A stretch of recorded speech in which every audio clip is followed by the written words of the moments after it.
Today we are going to take a look at the Snap and Read Google Chrome extension.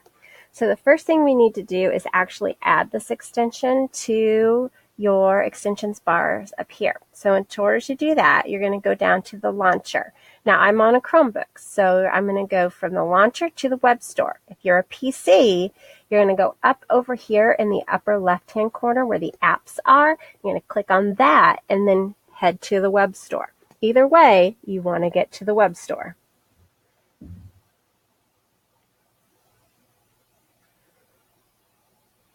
Once we are in the web store, double check that you are in your My Unit 5 account. Go to the My Unit 5 folder and select Snap and Read.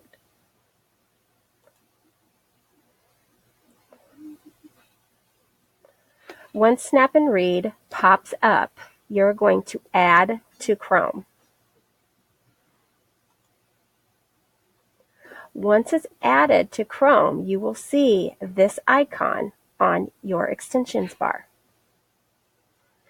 Now, the first time that you log in to Snap and Read, you must be signed in under your unit5.org account, or for students, they need to be signed into Chrome under their My Unit5.org account.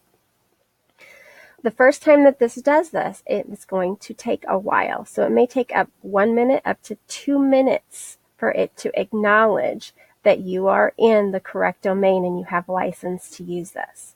So the first thing you're going to do is you're going to click on this and you're going to turn it on. And once you turn it on, it's going to say, hey, it's going to need to acknowledge. So it might take a little while and it might spin a little while, but just be patient with it. Once you are here, you've turned it on, okay? Now, a couple of the things that you want to take a look at is we're going to take a look at options a little bit later because I want to explain a couple things in there, but sometimes it's easier to do that later after you've played around with it. So now what we're going to do is with this is Snap and Read is on, it's turned blue, and now I see the menu over on the right-hand side. So the first thing I'm going to do is I'm going to go to a Google Doc, and this could be something that you have pushed out to your kids or that your kids want to hear it after they've written it. And this is a student sample, and so I want to listen to what I wrote and make sure that I don't need to make any changes. So once I'm here, I've turned on Snap and Read, and I can click right on the speaker. I click over here. Now I can hear and notice that it turns color so that it directs my eyes where I need it to go. Once I'm done, I can click off of toggle the speaker again, and it shuts off. Okay. The other thing that you can do right here is this is a selection tool. This is really nice for when you want to have certain parts of a paper or a blog, a website selected and read. So if I click on here, now what I can do is I can highlight just the area that I want to have read to me. And it's spinning, so it's going to take a minute to say, okay, this is just the part she wants. And then it's going to come on and you will see the background color again.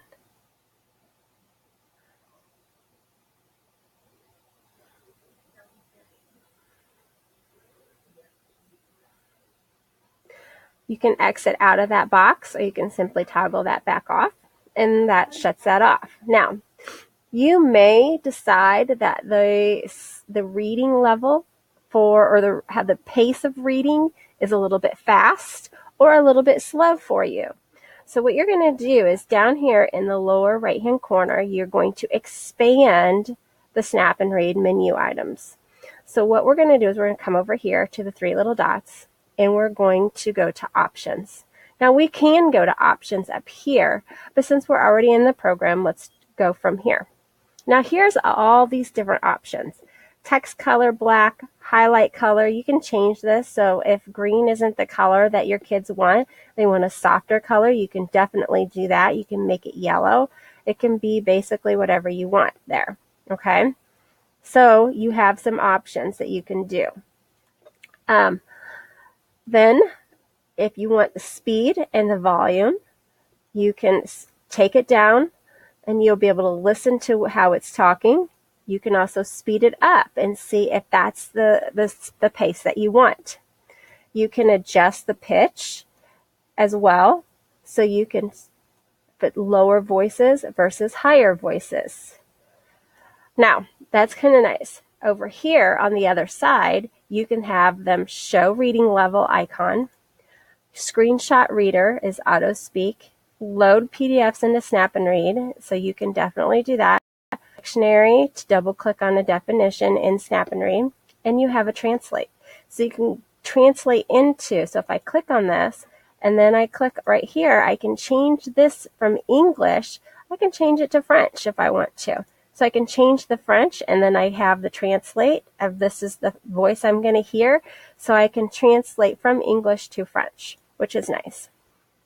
So especially for those ESL kiddos that maybe need it translated into their native language at first, and then you can, and then as their vocabulary grows, so you might need that as well. So those are some really nice options, and you can kind of take a look and double click on them and see what happens with them as you are in there. But that's through the options.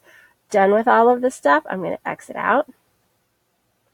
I'm going to go back in to my menu. Let's collapse that. And I'm going to switch over then to a online article. So this is from Tween Tribune, and this is an article about the endangered green loggerhead turtles. So what I can do here is I have a reading level. This is all the Lexile level, so I can obviously go up and down in Lexile level depending on the level that I want for my kiddos. And even when I decide to use a lower reading level for them, I may still want some of these words maybe causing some trouble, and I want them to be translated. So when that happens, so it's getting ready to, it's still spinning here to give me to the 820 reading level.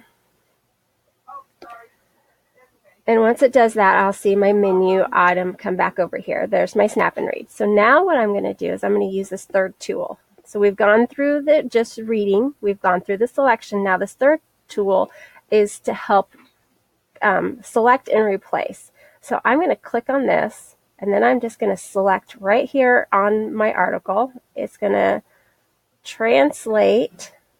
And now right here, you're going to see anything in italics. It says journey is a trip. It's going to translate all of those words so that now they are in a simpler version for the kiddos that have maybe a harder time reading. Okay? Once you click on that and toggle it off, it takes it all back to normal. Now, the other thing is there's this fourth icon here. Well, in order to use that comes in through the outlines.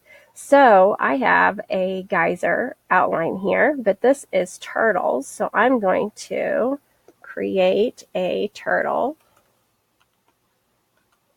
outline here. Now what I can do is I can click here and I can say, okay, I don't want all that.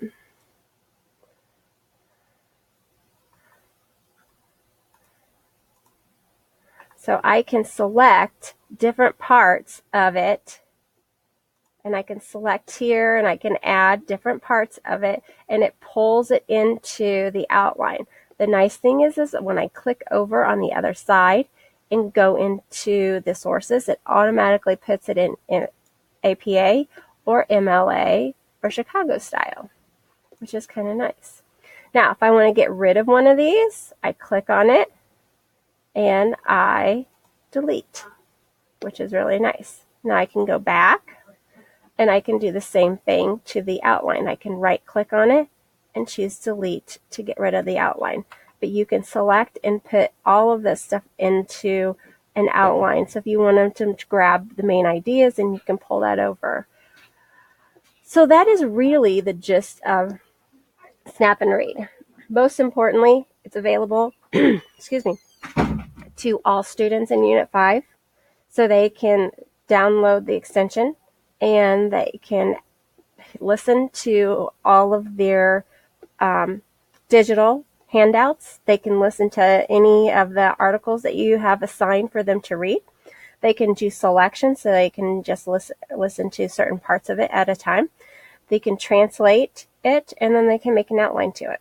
So lots of things that you can do. Remember, go into your options here, and you can set up your options as needed for your specific individual. So these are my options, and they are specific to me. So each kiddo can set up their own options so that it's most efficient for them. All right.